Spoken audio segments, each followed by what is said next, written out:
السلام عليكم ورحمة الله وبركاته. سو dhawaada asxaabay ku soo dhawaada channelkeena Griyaan Media. Waxaan soo gudbin doonaa xaaladaha u dambeeyay gobolka Salal iyo degmada Saylac ka soo kordhay, kaasi oo bilihii u dambeeyay ka aloosnaayeen khilaafaad ka dhashay buuga xeer Ciise, isagoo ay isku haysteen beelahaasi wadadiga gobolka Salal iyo Awdal. Wasiirka arrimaha gudaha iyo amniga Somaliland iyo wafdiyo ayaa maalmihii u dambeeyay ku sugnaa xarunta gobolka Salal ee degmada Saylac, kuwaasi oo shirar ay qabteen ku sheegay in gobolkaasi nabadgelyo yahay.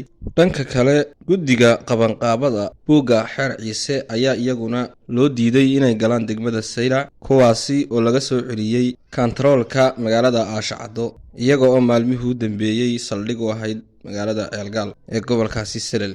Warar ka soo baxaya hadda ayaa noo sheegaya in loo sii daayay guddiga qabanqaabada is-afgarad laga gaadhay arrinkaasi, kuwaasi oo loo ogolaaday in ay galaan degmada Saylac ee xarunta gobolka Salal. Dhanka kale, waxaa isaguna maalmihii u dambeeyay ku sugnaa magaalada Jabuuti ugaaska beesha Ciise, ugaas Mustafa Maxamed Ibraahim, kaasi oo la sheegay in Jabuuti khilaafaadkaasi ka dhashay buuga xeer Ciise, waxaana la sheegay in halkaasi loogu kala dab qaadayay isaga iyo taliyaha sirdoonka Somaliland. Wararka ka soo baxayay ayaa waxa ay sheegayaan in la isku afgartay in la qabto buuga xeer Ciise, laakiin lagu xidhay shuruudo ay ka mid yihiin in laga soo galo kaliya xadka Jabuuti Somaliland oon laga soo gelin xaggaasi iyo Itoobiya, kaasi oo ka biyadiiday ugaaska beesha Ciise. wixii warar ee ka soo kordha insha Allah waan isla soo. Dhanka kale, ciidamo badan ayaa maalmihii ugu dambeeyay lagu daadgureynayay xarunta gobolka Salal ee degmada Saylac, iyagoo qaar ka mid ahi ay baraha bulshada hanjabaado uga soo dirayeen beesha Ciise.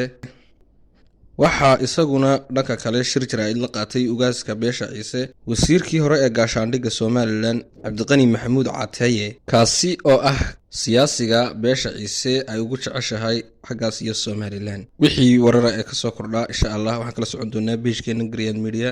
Assalaamu calaykum waraxmatullaahi wabarakaatuh.